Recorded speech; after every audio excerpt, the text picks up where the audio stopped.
Olá, hoje a gente vai mergulhar a fundo na ciência por trás do controle da pressão arterial. Vamos fazer uma análise completa, sabe? Desde os sistemas que rodam dentro do nosso corpo até o papel crucial dos medicamentos e, claro, da alimentação. O objetivo é pegar esse tópico que parece super complexo e deixar ele bem mais claro e compreensível. Para a gente organizar bem as ideias, vamos seguir esse roteiro aqui. A gente começa com o básico do básico sobre pressão arterial. Depois, vamos explorar como o corpo, de forma muito inteligente, regula isso sozinho. Na sequência, como os remédios entram nessa história e, para fechar, o papel fundamental da dieta. Certo, vamos começar pelo começo, né? Para entender como controlar a pressão, primeiro a gente precisa ter na ponta da língua o que ela é de verdade. Antes de mais nada, vale a pena a gente se fazer essa pergunta. O que é que estamos medindo exatamente quando alguém afere a pressão arterial? Olha, de um jeito bem simples, dá para a gente imaginar nossas artérias como se fossem canos. A pressão arterial é basicamente a força que o sangue faz na parede desses canos toda vez que o coração o bombeia.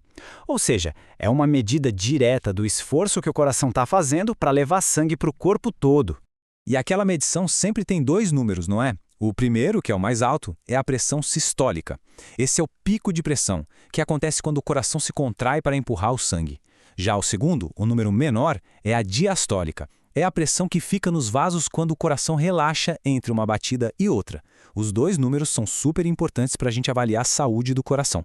Agora que a gente já entendeu o que é, vamos ver como o corpo lida com isso. Porque, olha, ele tem um sistema de equilíbrio interno que é, incrivelmente sofisticado, feito para manter a pressão sempre no nível ideal.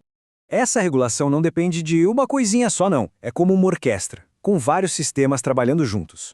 O sistema nervoso, por exemplo, pode subir a pressão num piscar de olhos numa situação de estresse. Os rins são os mestres em controlar o volume de líquido no corpo. E aí tem esse sistema hormonal-chave, o SRAA, que junto com a capacidade dos vasos de se apertarem e relaxarem, faz o ajuste fino. Agora olha que genial essa cascata hormonal funcionando. Se a pressão cai, os rins percebem e soltam a renina. Isso dá início a uma reação em cadeia que faz duas coisas. Contrai os vasos e manda os rins segurarem sal e água. O resultado? O volume de sangue aumenta, os canos ficam mais apertados e pronto! A pressão sobe de volta para o nível certo. É um mecanismo de sobrevivência perfeito. Mas e quando esse sistema, por algum motivo, fica meio desregulado e mantém a pressão alta o tempo todo? Bom, é exatamente aí que a farmacologia moderna entra em campo para ajudar a gente a restaurar esse equilíbrio. E esse ponto aqui é fundamental. Os remédios para pressão não foram feitos para lutar contra o corpo. Muito pelo contrário. Eles são desenhados de forma super inteligente para agir em pontos específicos daqueles sistemas de regulação que a gente acabou de ver, ajudando o corpo a encontrar seu equilíbrio de novo. E essa tabela mostra a precisão dessa abordagem de um jeito brilhante. Cada classe de medicamento tem um alvo diferente. Os diuréticos focam nos rins para diminuir o volume de líquido. Os inibidores da ECA atuam direto naquele sistema SRA que a gente viu, impedindo a contração dos vasos. Outros relaxam os vasos diretamente. É como uma intervenção cirúrgica, só que em nível molecular.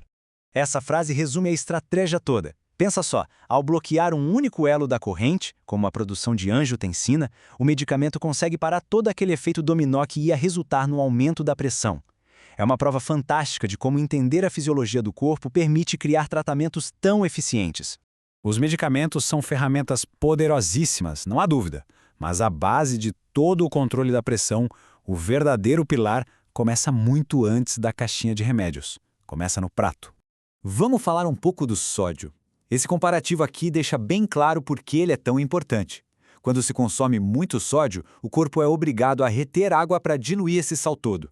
E aí, mais volume de sangue circulando nos mesmos vasos significa, claro, mais pressão. Ao reduzir o sódio, a gente alivia diretamente o trabalho dos rins e do coração.